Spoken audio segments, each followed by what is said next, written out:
नमस्कार, तुम्ही पाहताय मराठी मंडळी। दोन्ही ठाकरे बंधू एकत्र आले। महापालिकेच्या दृष्टीने एक ताकद दिसली।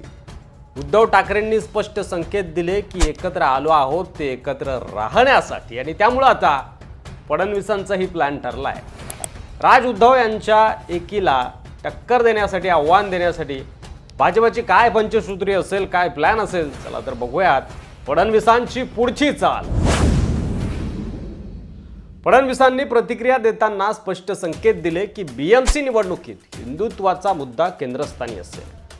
उद्धव राज यांच्या मराठी अस्मितेच्या मेळाव्याला उत्तर देताना फडणवीस म्हणाले की आम्ही मराठी आहोत, पण त्याचबरोबर अभिमानाने हिंदू देखील आहोत।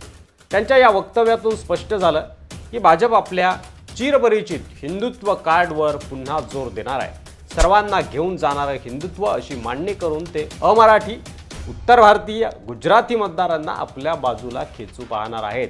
मराठी विरुद्ध हिंदीचा वाद जास्त तापवण्याऐवजी मराठी हिंदू प्लस इतर हिंदू एकत्र अशी संकल्पना मांडून ते ठाकरेंचं प्रमुख नेरेटिव्ह जे आहे मराठी अस्मिता ते मोडणार आहेत। आणि असं पंचसूत्रीतील हे पहिलं अस्त्र दिसतंय ते म्हणजे हिंदुत्वाचं।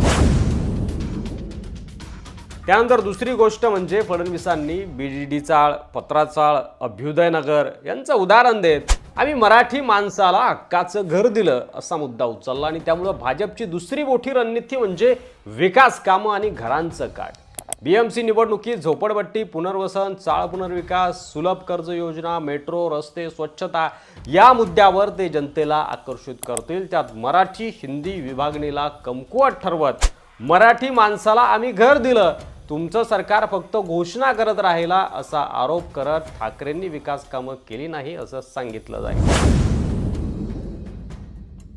आणि तिसरं अस्त्र असेल मराठी माणूस हद्दपार झाला।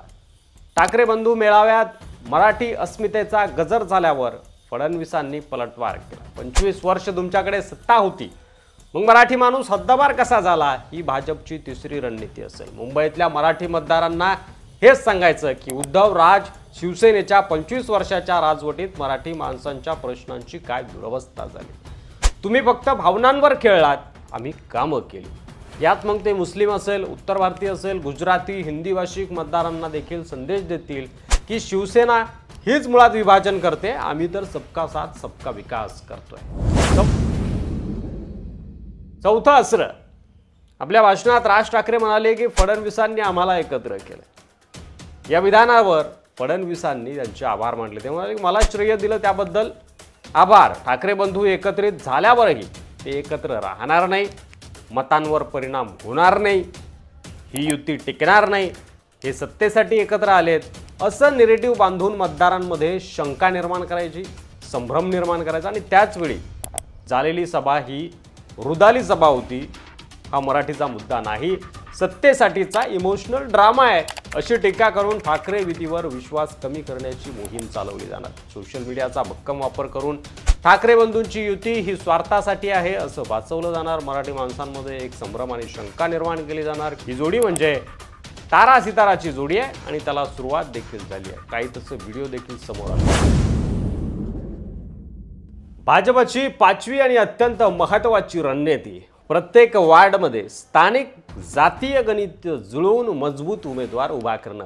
फडणवीस सांगतात की मुंबईचा चेहरा मोहरा बदलायचा आहे आणि हे सतत ते सांगतात। म्हणजे त्यांनी विकासाचे आश्वासन, स्थानिक नेतृत्व, उत्तर भारतीय, गुजराती मतदार, हिंदी बहुल गटांमध्ये भागांमध्ये मजबूत उमेदवार देऊन ठाकरे युतीला टक्कर द्यायची आहे। मनसे उद्धव युती मुंबईत मराठी मतं मिळवू शकते, पण भाजपचं लक्ष मराठी प्लस अमराठी वोट बँकेचं जुगाड करायचं यावर असेल।